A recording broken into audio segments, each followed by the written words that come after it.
नमस्कार। यूपीएससी में 95 यानी 95वां रैंक लेने वाली दिव्यांशी सिंगला आज हमारे साथ मौजूद हैं। तो इस वीडियो के माध्यम से हम आपको बताएंगे कि किस तरह से दिव्यांशी ने ये मुकाम हासिल किया, क्योंकि कुछ पेरेंट्स के भी, कुछ बच्चों के भी हमारे पास फ़ोन आए। इससे पहले वाली जो हमने वीडियो चलाई थी कि जो बच्चे आईएएस आईपीएस बने हैं कि किस तरह से वो बने हैं, ताकि उनके बच्चे भी इस वीडियो के माध्यम से प्रेरणा ले सकें और वो बच्चे भी प्रेरणा ले सकें जो बच्चे आईएएस आईपीएस की तैयारी करते हैं।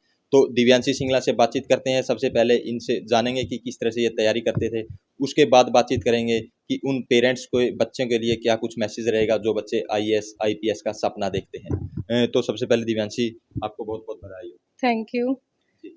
तो आप अपना बताइए सबसे पहले, किस तरह से जैसे आईपीएस का मुकाम आपने हासिल किया है, 95 आपका रैंक आया है, क्या कहना चाहते जी, इस साल मुझे 95 रैंक मिला है और ये मेरा तीसरा प्रयास था। इससे पहले 2 प्रयासों में मेरा प्रीलिम्स क्लियर नहीं हुआ था। तो इस बार मेरा प्रीलिम्स, मेंस और इंटरव्यू क्लियर होने के बाद मुझे ये रैंक मिली है। जहाँ तक तैयारी की बात है, तो तैयारी प्रीलिम्स के लिए मैंने प्रीलिम्स मेंस के लिए एक सोर्स लिस्ट अपनी डिफ़ाइन कर ली थी और फिर मैं उसी को ही बार-बार रिवाइज़ करती थी और वहीं तक ही सीमित रहकर अ, उसी को ही बार-बार रिवाइज़ कर करके मैंने तैयारी की थी। जी। तो जी। जैसे 10th के बाद किस तरह से आपने तैयारी शुरू की, कहाँ से तैयारी की शुरू की और कितनी मेहनत आपने की है इसके लिए? जी। 10th के बाद मैंने 11th और 12th साइंस से की, मेरे पास नॉन मेडिकल थी। उसके बाद कॉलेज के सेकंड ईयर से मुझे लगा कि मुझे यूपीएससी का एग्ज़ाम देना है, तो मैंने कॉलेज के अपने अंतिम ईयर में स्टार्ट कर दी थी तैयारी।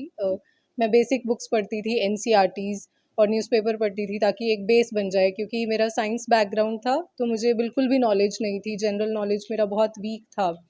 तो मैंने एनसीईआरटीज़ पढ़ने से अपना प्रिपरेशन स्टार्ट किया ताकि एक बेस बन जाए। फिर उसके बाद जब मुझे अटेम्प्ट देना था, तब मैंने स्टैंडर्ड बुक्स पढ़ने स्टार्ट की, जैसे पॉलिटी के लिए लक्ष्मीकांत, हिस्ट्री के लिए स्पेक्ट्रम, एंशिएंट और मेडिवल हिस्ट्री के लिए एनसीईआरटीज़ और इकोनॉमी के लिए श्री राम आईएएस के नोट्स मैंने पढ़े थे। बाकी करंट अफेयर्स सेक्शन किया था, एनवायरनमेंट के लिए, साइंस एंड टेक के लिए। जी। तो कहाँ आपने तैयारी की, कैथल में की या किसी इंस्टीट्यूट का सहारा लिया या कहीं बाहर? पहले प्रयास में मैंने अपने घर से ही तैयारी की थी, क्योंकि मैं पहले प्रयास में असफल हुई थी, तो फिर मैं दिल्ली चली गई थी ताकि एक माहौल मिले मुझे। तो दूसरा और तीसरा प्रयास मैंने वहीं से ही दिया था। जी, दिल्ली से ही मैंने की थी जी। तैयारी। तो इसके लिए कितनी की दिव्यांशी आपको मेहनत करनी पड़ी? अ, मेहनत तो बहुत लगती है, क्योंकि पहले और दूसरे प्रयास में नहीं हुआ था, तो तीसरे में मुझे ये था कि अब मुझे करना ही है, तो मेहनत तो बहुत लगती है। लेकिन ये था कि हर दिन का अपना टारगेट एक सेट करती थी मैं और फिर उसी हिसाब से जब तक वो टारगेट कंप्लीट नहीं होता था तब तक मैं पढ़ती थी। ऐसा कुछ फिक्स्ड नहीं था कि इतने ही घंटे पढ़ना है, एक टारगेट अपना सेट करती थी पूरे दिन का और उसको ही कंप्लीट करने की कोशिश करती थी। तो प्रेरणा आपको कहाँ से मिली? एम आपने कहाँ से फिट किया कि सपना कि मैंने आई जो यूपीएससी की परीक्षा पास करनी है और आईएएस आईपीएस करना है? पहले तो मुझे इस एग्ज़ाम के बारे में नहीं पता था, पर जब मुझे अपने कॉलेज टाइम में इस एग्ज़ाम के बारे में पता चला, उससे पहले मुझे बिल्कुल अवेयरनेस नहीं थी इस एग्ज़ाम की।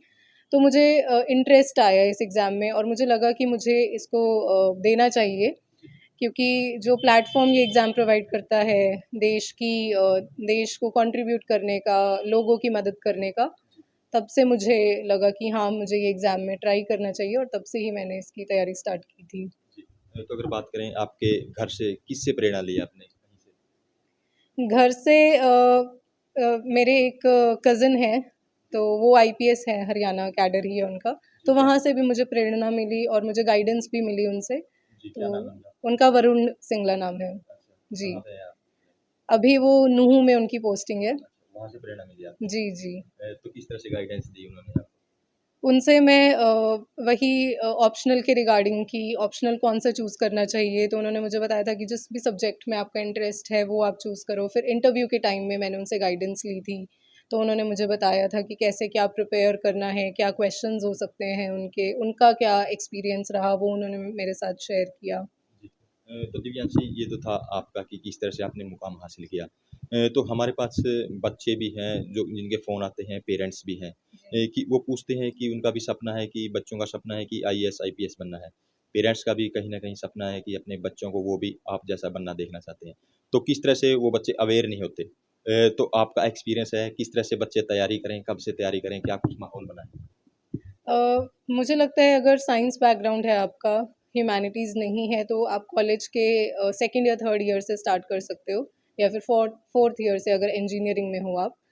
और यही है, जो भी बेसिक बुक्स है एनसीईआरटीज़ पहले उसे पढ़ें, फिर स्टैंडर्ड बुक्स को आप पढ़ें। आजकल तो इंटरनेट पर भी बहुत सारी गाइडेंस अवेलेबल है, यूट्यूब पे बहुत सारे चैनल्स हैं जो कि फ्री ऑफ कॉस्ट अवेलेबल करवाते हैं आपको सारा स्टडी मटेरियल और जो भी कोचिंग है, तो वहाँ से भी सहायता मिल सकती है। जी। तो यूट्यूब के कौन से चैनल हैं जैसे आपने बताया, क्योंकि कुछ लोग ये सोचते हैं कि जो बच्चे पढ़ते हैं, तैयारी करते हैं, उन्होंने सोशल मीडिया से अलग रहना चाहिए, मतलब सोशल मीडिया से आप क्या कहना चाहेंगे? यूट्यूब पे बहुत सारे चैनल्स हैं, मुझे अभी इस वक्त तो नाम ऐसे मैं नहीं रिकॉल कर पा रही हूँ, पर बहुत सारे चैनल्स अगर आप सर्च करोगे यूपीएससी प्रेपरेशन के लिए, सोर्सेज, बुक लिस्ट या फिर कोचिंग या कोई भी लेसन आपको सर्च करना है तो आप कर सकते हो। और बहुत सारे प्लेंटी ऑफ चैनल्स यूट्यूब पे आपको मिल सकते हैं, या फिर गूगल पे आप सर्च कर सकते हो। तो शुरू में तो आपको जो बच्चे तैयारी करते हैं, एम बनाना है कि आपने ये एग्ज़ाम क्लियर करना है, ये बनना ही में, यही कहना चाहोगे? जी, पहले आपको पता होना चाहिए कि आपको क्यों करना है ये एग्ज़ाम, क्योंकि एक ये है, इस बार का प्रीलिम्स बहुत डिफ़िकल्ट था।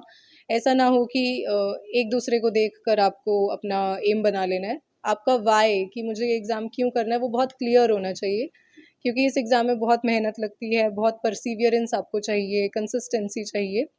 तो पहले आपको क्लियर होना चाहिए कि मुझे ये एग्ज़ाम क्यों करना है, तो वो बहुत ज़रूरी है। जी। जैसे शुरू में प्री तो मान ले कोई बच्चा क्लियर कर देगा, उसके बाद दूसरी ज़िम्मेवारियाँ या मेहनत बढ़ जाती है, क्योंकि प्री के बाद मेंस है, उसके बाद इंटरव्यू है, जी। उसके लिए कैसे अपने आप को तैयार करें?